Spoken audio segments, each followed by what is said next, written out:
Oi, tudo bem? Eu sou a Fernanda e eu tô muito feliz de te ter aí do outro lado comigo pra gente bater esse papo sobre o 5 de copas. O 5 de copas, ele pertence ao naipe das nossas emoções.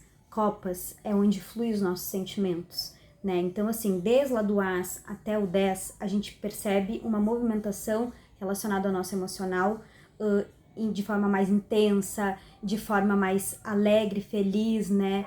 De forma mais pesada, né? Da gente precisando lidar com aquele sofrimento, da gente tendo aquela dificuldade da gente se entregar para as nossas emoções ou para a gente olhar para elas de uma forma mais madura.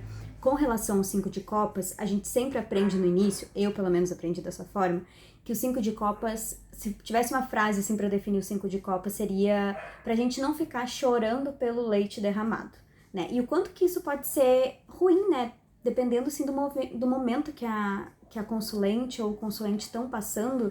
Imagina tu sair o 5 de copas e tu chegar e falar pra ela assim: olha, eu sei que a situação tá muito ruim, mas não adianta também tu ficar aí chorando pelo leite derramado não, tá? E também, né, para além disso, eu acho uma definição muito simplista, né, muito pobre desse arcano, né? Eu acho que a gente pode ir muito além, até para não trazer uma positividade tóxica ali para aquela consulta, né, e a pessoa ainda sair pior do que entrou, né? Acontece às vezes, né, mas nesse caso é algo que a gente pode evoluir mais no nosso atendimento, evoluir mais na nossa consulta, no nosso aconselhamento, se a gente conseguir enxergar o 5 de copas de uma forma muito mais profunda do que normalmente a gente acaba enxergando ele. Eu não tô aqui agora com baralho Rider-Waite e nem o Marcella, tá? Mas assim, no Rider-Waite, a ilustração original é uma pessoa, assim, triste, né? Com 3 taças derramadas na frente dela, mas assim, olhando para trás, a pessoa ainda tem mais 2 taças de pé. E é daí que vem esse aconselhamento, né? Esse entendimento que acaba ficando assim, ó, tudo bem, tu tem 3 taças que caíram ali, mas assim, tu tem 2 ainda de pé, entendeu? Dá valor para essas 2. Eu acho muito simplista, né? Porque assim, a gente precisa, o 5 de copas, ele nos propõe a gente justamente abraçar o que a gente está sentindo, não minimizar aquilo que a gente está sentindo, porque isso seria muito contraprudente, né? Seria muito negativo para a gente conseguir lidar com o nosso emocional. E o naipe de copas é justamente para a gente conseguir, fala sobre justamente a gente conseguir fluir melhor emocionalmente. Então imagina o conselho ser, represa tudo isso, bola para frente, né? Para mim não ficar só nisso não faz tanto sentido assim. E eu trouxe 3 baralhos aqui, com ilustrações diferentes, e um é até bem parecido com Rider-Waite, assim, se for parar pra pensar, mas os outros, eles são bem diferentes. O que eu entendo do 5 de copas também?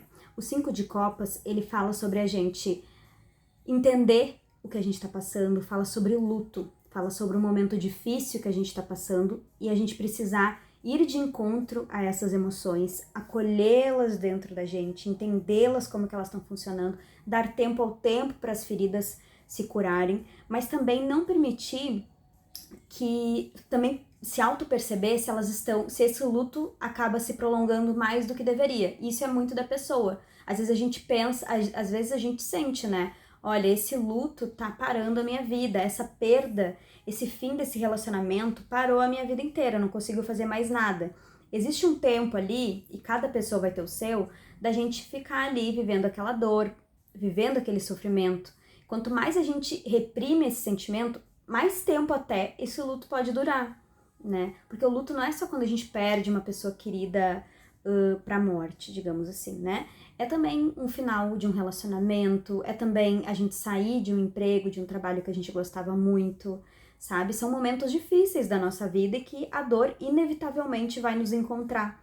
Então, o 5 de copas é justamente sobre a gente não ignorar esse sentimento, é justamente sobre a gente abraçar o que a gente está sentindo para que isso não represe dentro da gente e acabe transbordando de outras formas. Então, eu vou trazer aqui 3 ilustrações diferentes para a gente conseguir estudar juntos, certo? O primeiro deck que eu trouxe aqui é o Diário de uma Bruxa.